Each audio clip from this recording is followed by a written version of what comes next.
le dernier sermon du prophète Mohammed, paix et salut sur lui.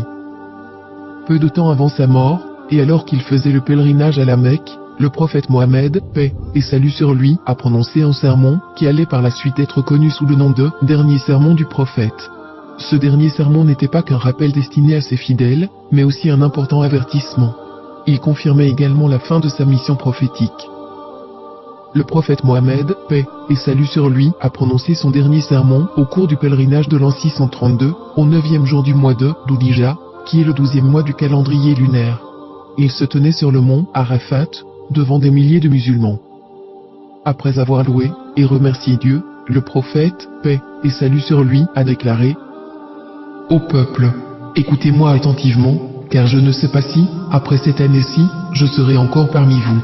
Écoutez, donc, ce que je vous dis avec beaucoup d'attention et transmettez ce message à ceux qui ne pouvaient être présents parmi nous aujourd'hui. Ô peuple, tout comme vous considérez ce mois, ce jour, cette cité comme sacrée, considérez aussi la vie et les biens de chaque musulman comme sacrés. Retournez à leurs légitimes propriétaires des biens qui vous ont été confiés. Ne blessez personne afin que personne ne puisse vous blesser. Souvenez-vous qu'en vérité, vous rencontrerez votre Seigneur et qu'effectivement, il vous demandera compte de vos actes. Dieu vous a défendu de pratiquer l'usure, de prendre ou payer de l'intérêt, donc tout intérêt non payé sera maintenant annulé. Votre capital, cependant, vous revient. Vous n'infligerez, ni n'endurerez aucune injustice. Dieu a décidé de rendre l'intérêt illicite, et tout intérêt qui était dû à Abbas ibn Abdel-Muttalib sera maintenant annulé. Méfiez-vous de Satan, pour le salut de votre religion. Il a perdu tout espoir de ne pouvoir jamais vous amener à commettre les grands péchés. Attention, donc, à ne pas le suivre dans les péchés mineurs. Ô peuple, il est vrai que vous avez certains droits à l'égard de vos femmes, mais elles aussi ont des droits sur vous. Souvenez-vous que c'est par la permission de Dieu que vous les avez prises pour épouses, et que c'est Dieu qui vous les a confiées. Si elles respectent vos droits, alors à elles appartient le droit d'être nourries et habillées convenablement. Traitez donc bien vos femmes et soyez gentils envers elles, car elles sont vos partenaires et elles sont dévouées envers vous.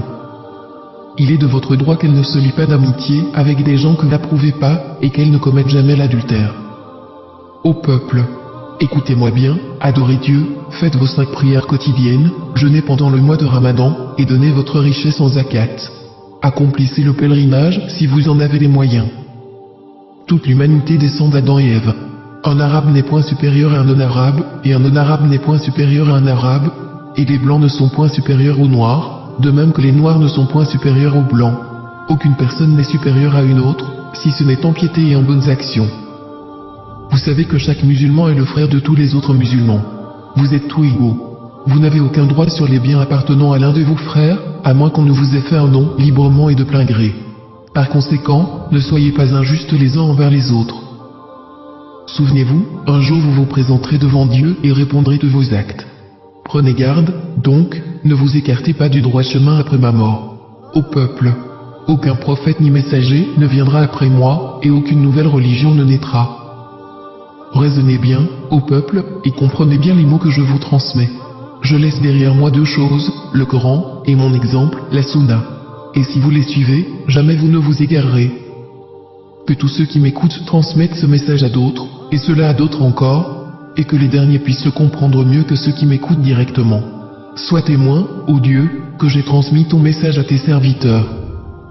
C'est ainsi que le prophète, paix et salut sur lui, termina son dernier sermon et, alors qu'il se tenait près du sommet de Arafat, le verset suivant lui fut révélé.